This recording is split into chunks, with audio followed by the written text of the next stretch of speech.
मी शेखर, वय 28 वर्ष. पुण्यात एका छोट्या कंपनीत मार्केटिंगची नोकरी करतो. 2 वर्षापूर्वी माझं लग्न प्रियाशी झालं. प्रिया खूप चांगली आहे, आनंदी, काळजी घेणारी. पण तिच्या कामाच्या धबाडक्यात आमच्यात थोडा अंतर पडला होता. लग्नानंतर आम्ही तिघे एकत्र राहायला लागलो. प्रिया, मी आणि तिची आई रजनी. रजनी म्हणजे माझी सासू. वय 48, पण दिसायला तरुण वाटते. उंच, गोरीपान, लांब केस आणि डोळ्यात एक मऊ चमक.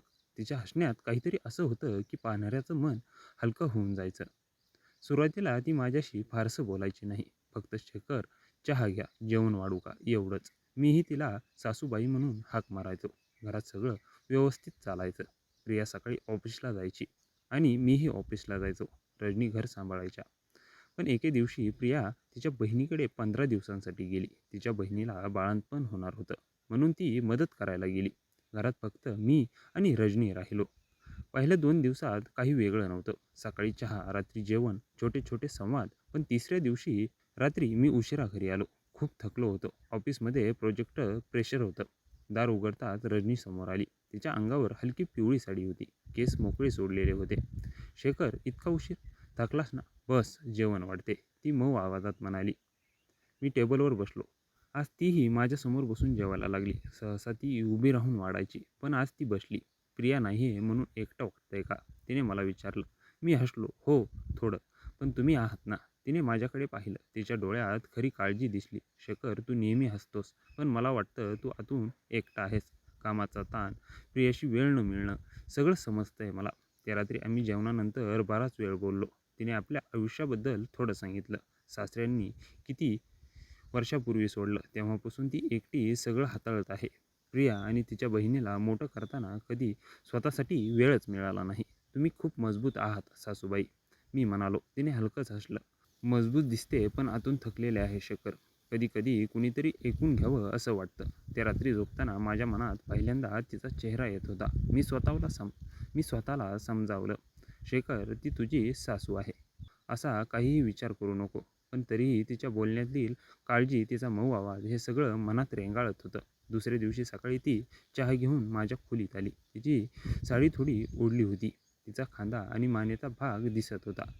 मी नजर वळवली, पण तिने पाहिलं आणि हलकेच हसली. काही बोलली नाही. हळूच आमचे संवाद वाढत गेले. रात्री जेवण झाल्यावर आम्ही सोफ्यावर बसून टी व्ही बघायचो. ती माझ्याजवळ बसायची. कधी कधी तिचा हात अनायासाने माझ्या हाताला लागायचा. मी काहीच बोलायचो नाही, पण शरीरात एक हलकीशी ऊब जाणवायची. एक एक रात्री वीज गेली.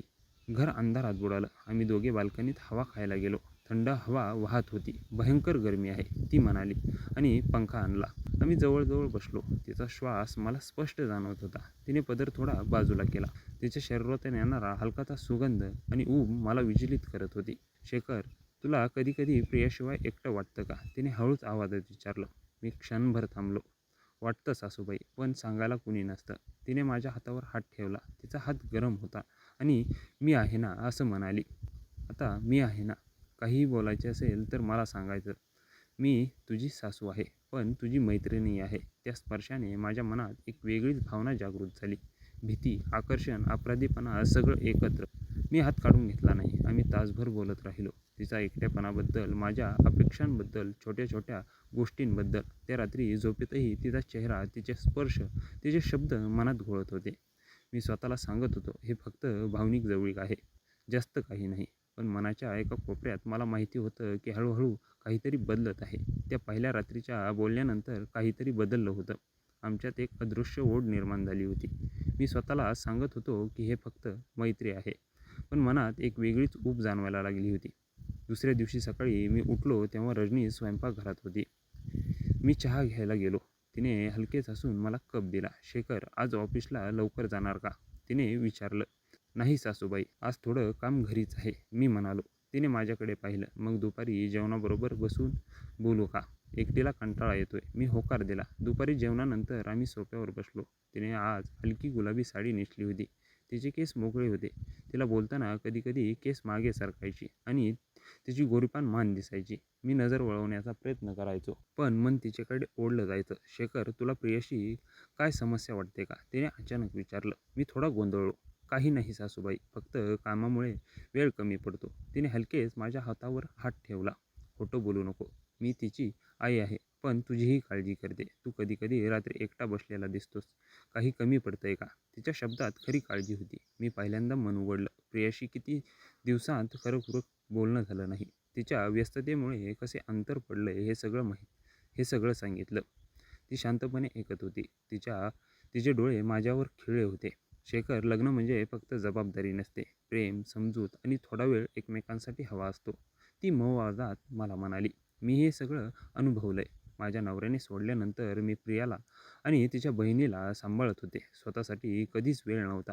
पण आता तू आला आहेस तेव्हा घरात एक वेगळीच ऊब आली. तिच्या बोलण्यात एकटेपणाची भावना स्पष्ट जाणवत होती. मी अनायासाने म्हणलो, सासूबाई, तुम्ही खूप एकट्या आहात. तुम्हाला कुणी समजत नाही का?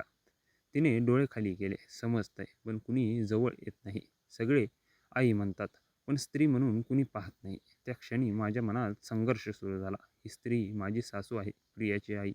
तिच्यात एक सुंदर, भावनिक आणि आकर्षक व्यक्तिमत्व होतं. मी तिच्या हातावर हात ठेवला आणि म्हणालो, सासूबाई, तुम्ही एकट्या पडू नका, मी आहे ना.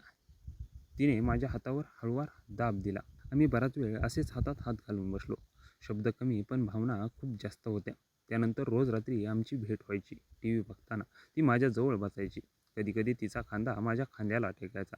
मी काही बोलायचो नाही, पण शरीरात एक हलकीशी लहर जाणवायची. मनात विचार यायचा, हे काय चाललंय शेखर, थांब. एका रात्री पुन्हा वीज गेली. आम्ही बाल्कनीत बसलो. हवा थंड होती. तिने हलक्या आवाजात म्हटलं, शेखर, मला थंडी वाजते. मी अनायासाने तिच्या खांद्यावर हात टाकला. ती थोडी जवळ सरकली. तिचा श्वास माझ्या गळ्याजवळ जाणवत होता. तिच्या शरीरातून येणारा हलका सुगंध आणि ऊब मला विचलित करत होती. तुम्हाला कधी नवीन आयुष्य सुरू करायचं नाही वाटलं का? मी हळूच विचारलं. तिने माझ्या छातीवर हात ठेवला. आता वाटतंय, पण आयुष्याने दिलेल्या नात्यांबाहेर जाणं सोपं नाही. तरी कधीकधी मन मागे खेचतं. तिच्या डोळ्यात अश्रू चमकले. मी तिच्या गालावरून हात फिरवला. तिने डोळे मिटले. आम्ही कितीतरी वेळ असेच जवळ बसलो होतो. काही घडलं नाही, फक्त भावनांची देवाणघेवाण होत होती. तिच्या स्पर्शात प्रेम होतं, समजूत होती आणि एक हळूवार वाढणारं आकर्षण होतं. रात्री झोपताना मी विचार करत होतो, ही ओढ कुठे नेत आहे? ती माझी सासू आहे, पण तिच्यात मी एक स्त्री पाहत होतो, जी मला पूर्णपणे समजते. प्रियाशी जे अंतर पडलं होतं ते रजनीमध्ये भरून निघत होतं. पुढचे दिवस असेच गेले. छोटे स्पर्श, लांब संवाद, हसणं, काळजी. हळूहळू आमच्यात एक गुप्त बंध तयार होत होता. मी अपराधीपणाची भावना लपवत होतो आणि तिच्या कंपनीमध्ये मला शांती मिळत होती. प्रिया येण्यापूर्वी फक्त काही दिवस उरले होते. त्या शेवटच्या दिवसात आमची जवळीक आणखी वाढली. रजनी एकदा म्हणाली, शेखर, तू माझ्या आयुष्यात आलास तेव्हा पहिल्यांदा वाटलं तू माझा जावई आहेस, पण आज तू माझा एक खास मित्र झालास. मी हसलो, पण मनात विचार आला, फक्त मित्र की यापेक्षा जास्त? प्रिया येण्याच्या एक दिवस आधीची रात्र. मनात प्रचंड गोंधळ, भावनांचं वादळ उसळलं होतं. रजनीशी गेल्या काही दिवसात जो भावनिक जवळीक निर्माण झाली होती, त्यामुळे मी स्वतःशी लढत होतो. ती माझी सासू आहे, प्रियाची आई, यापेक्षा पुढे जाऊ नको, असं मनात वारंवार सांगत होतो. तरीही तिच्या प्रेमळ शब्दांनी, काळजीने आणि समजुतीने माझं मन भरून येत होतं. रात्री 11:30 वाजले होते. मी खोलीत दिवाणावर बसलो होतो. झोप येत नव्हती. कामाचा ताण, प्रियाशी अंतर आणि रजनीशी झालेल्या बोलण्यांचे विचार डोक्यात घोळत होते. अचानक दार हलकेच ठोठावलं गेलं. मी दार उघडलं. रजनी बाहेर उभी होती. तिच्या चेहऱ्यावर अस्वस्थता आणि थकवा स्पष्ट दिसत होता. तिने साधी हलकी साडी नेसली होती. शेखर, तुला झोप लागली नाही का? तिने हळू आवाजात विचारलं. तिचा आवाज थोडा थरथरता होता. नाही सासूबाई, तुम्हालाही नाही आली वाटतं, मी म्हणालो आणि तिला आत येण्यासाठी जागा केली. तिने आत येऊन दाराजवळच उभं राहून बोलायला सुरुवात केली. उद्या प्रिया येते. मला खूप विचित्र वाटतं शेखर. गेल्या काही दिवसांत आपण जेवढं बोललो, जेवढं मन मोकळं केलं, ते सगळं उद्यापासून थांबेल का? मी तिला बसण्यासाठी खुर्ची दिली. ती बसली. आमच्यात थोडं अंतर ठेवून आम्ही बोलत होतो. सासूबाई, काय झालं? तुम्ही अस्वस्थ दिसताय. मी काळजीने विचारलं. तिने दीर्घ उसासा टाकला. शेखर, गेल्या काही दिवसांत तुझ्याशी बोलताना मला खूप बरं वाटतंय. वर्षानुवर्ष मी एकटी होते. प्रिया आणि तिच्या बहिणीला मोठं करताना स्वतःसाठी वेळच नव्हता. कुणाला मनातले विचार, एकटेपणा किंवा छोट्या छोट्या इच्छा सांगायला मिळालंच नव्हतं. तू ऐकून घेतलंस, समजून घेतलंस. यामुळे मला नवीन ऊर्जा मिळाली. पण आता मी विचार करते की हे बरोबर आहे का? मी तुझी सासू आहे आणि तू माझा जावई. तिच्या शब्दात खरी भावना आणि गोंधळ होता. मी शांतपणे ऐकत होतो. माझ्या मनातही हजार विचार येत होते. सासूबाई, मलाही हे समजत नाहीये, मी म्हणालो. प्रियाशी कामामुळे वेळ कमी पडतो. आमच्यात थोडं अंतर पडले, पण तुझ्याशी बोलल्यावर मन हलकं होतं. तुम्ही मला समजून घेता, काळजी घेता. ही फक्त मैत्री आहे असं वाटतं, पण खूप खोल आहे. तिने माझ्याकडे पाहिलं. तिच्या डोळ्यात पाणी तरळलं होतं. शेखर, मी खूप एकटी पडले होते. सासऱ्यांनी सोडल्यानंतर सगळं एकटीनेच हाताळलं. प्रिया आणि तिची बहीण मोठी झाली, पण माझ्या मनाची काळजी कुणी घेतली नाही. तू आलास तेव्हा प्रथमच वाटलं की कुणीतरी मला समजतंय. मी तुला जावई म्हणून पाहिलं, पण आता तू माझा चांगला मित्र झालास. उद्या प्रिया आल्यावर आपण पुन्हा जुन्या पद्धतीने वागलो तर ती पुन्हा एकटी पडेन अशी भीती वाटते. मी तिच्या शब्दावर विचार केला. सासूबाई, आपली मैत्री कधीच थांबणार नाही. फक्त आपण सावधान राहायला हवं. प्रियाला काहीही संशय येऊन द्यायचा नाही. ती आपल्या दोघांची आहे. तिला दुखवायचं नाही. आपण हे आपल्या मनापुरतं ठेवू. तिने होकार दिला. आम्ही बराच वेळ बोलत राहिलो. तिने आपल्या आयुष्याची अनेक आठवणी सांगितल्या. प्रियाला शाळेत घालवताना, एकटीने घर सांभाळताना, रात्री एकटी जागून घालवल्या रात्री मीही माझ्या भावना शेअर केल्या. प्रियाशी असलेल्या छोट्या छोट्या समस्या, कामाचा ताण आणि कधीकधी येणारा एकटेपणा. शेखर, तू खूप समजूतदार आहेस, ती म्हणाली. आजकाल तरुण मुलं आपल्या सासूंशी इतकं मन मोकळं करत नाहीत. तू केलंस त्यामुळे मला बरं वाटलं. सासूबाई, तुम्ही खूप खुल्या मनाने बोलता, यामुळे मला आधार वाटतो. मी उतरलो. रात्री 1 वाजेपर्यंत आम्ही बोलत होतो. कुठेही शारीरिक स्पर्श नव्हता. फक्त दोन माणसं एकमेकांचे दुःख, आनंद आणि विचार समजून घेत होती. त्या संवादात एक खोल भावनिक बंध निर्माण झाला होता. रजनी उठताना म्हणाली, शेखर, उद्या प्रिया आल्यावर आपण नेहमीप्रमाणे वागू. सासूबाई आणि शेखर असंच, पण मनात ही मैत्री आणि समजूत कायम ठेवू. मी तुझ्यावर मातृत्व प्रेमाने प्रेम करते.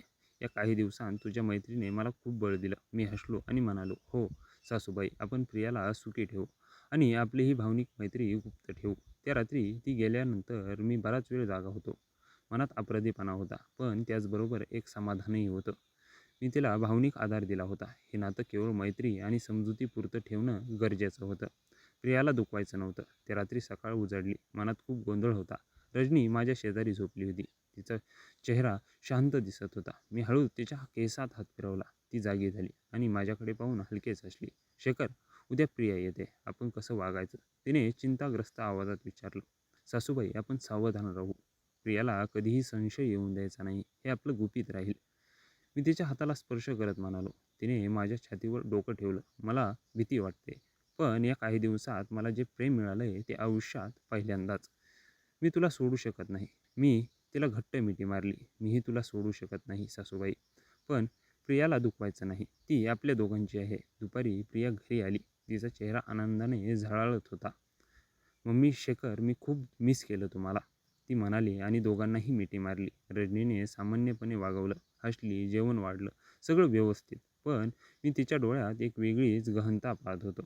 प्रिया आमच्याकडे बघत होती तेव्हा रजनी माझ्याकडे एकटक पाहायची आणि हलके स्मित करायची. पहिल्या काही दिवसात आम्ही खूप सावध होतो. प्रियासमोर आम्ही नेहमीप्रमाणे वागायचो.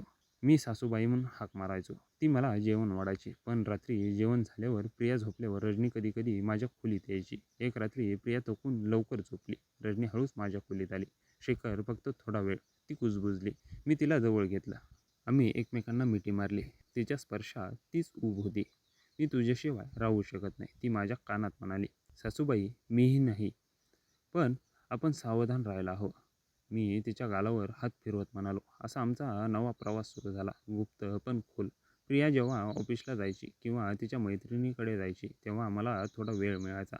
त्या क्षणात आम्ही पूर्णपणे एकमेकांत हरवून जायचो. संवाद, स्पर्श, प्रेम सगळं भावनिक होतं. एकदा प्रिया 3 दिवसांसाठी मुंबईला गेली. त्या दिवसात रजनी आणि मी खूप वेळ एकत्र घालवला. सकाळी चहा घेताना, दुपारी जेवणानंतर, रात्री बाल्कनीत. ती मला आपल्या आयुष्याच्या छोट्या छोट्या आठवणी सांगायची. भीती, स्वप्न सांगायचो. शेखर, मी तुझ्यावर खरंच खूप प्रेम करते. हे चुकीचं आहे याची मला कल्पना आहे, पण ते खोटं नाही. मी तिचा हातात हात घेतला. सासूबाई, आयुष्य नेहमीच सरळ नसतं. आपण एकमेकांना पूर्ण करतो. प्रियाला सुखी ठेवू आणि आपलं हे नातं गुपित ठेवू. कधीकधी अपराधीपणाची भावना यायची. रात्री प्रियाशी बोलताना मला वाईट वाटायचं, पण रजनीशी असताना मला पूर्णत्व जाणवायचं. ती मला जे देत होती ते प्रियाकडून मिळत नव्हतं. समजूत, प्रेम आणि एक स्त्री म्हणून पूर्ण स्वीकार. बरेच दिवस गेले, महिने गेले. आमचं नातं अधिक मजबूत झालं. आम्ही कधीही प्रियाला दुखवत नव्हतो. घरात सर्व काही सामान्य दिसत होतं. प्रिया सुखी होती. तिला आमच्यात काही संशय नव्हता. एके संध्याकाळी रजनी मला म्हणाली, शेखर, तू माझ्या जीवनात आलास तेव्हा मी खरोखर जिवंत झाले. मी तुला जावई म्हणून पाहिलं, पण आज तू माझा प्रेमी आहेस. मला हे पुरे आहे. मी तिच्या डोळ्यात पाहिलं. सासूबाई, तुम्ही मला एक नवीन दिशा दिली. आपण हे प्रेम जपू, कुणाला दाखवायचं नाही. आजही आमचं हे गुपित चालू आहे. कधीकधी छोट्या क्षणात आम्ही एकमेकांना प्रेम देतो. भावनिकदृष्ट्या आम्ही पूर्ण आहोत. प्रिया सुखी आहे आणि आम्हीही. ही कहाणी सांगताना मला वाटतं, आयुष्यात प्रेम अनेक रूपात येतं. कधी बायकोच्या रूपात, कधी सासूच्या रूपात. महत्त्वाचं ते प्रेम खरं असावं आणि कुणालाही दुखू नये. मित्रांनो, मला आशा आहे की तुम्हाला आमची कथा आवडली असेल. जर तुम्हाला कथा आवडली असेल तर व्हिडिओला लाईक करा. चॅनलवर नवीन असाल तर चॅनलला सबस्क्राईब करा. आणि हो, कृपया नोटिफिकेशन बेल दाबायला अजिबात विसरू नका, जेणेकरून पुढील अपडेट सर्वप्रथम तुम्हाला मिळेल. आपण संपूर्ण कथा वाचली, ऐकली त्याबद्दल आपले सर्वांचे मनापासून आभार.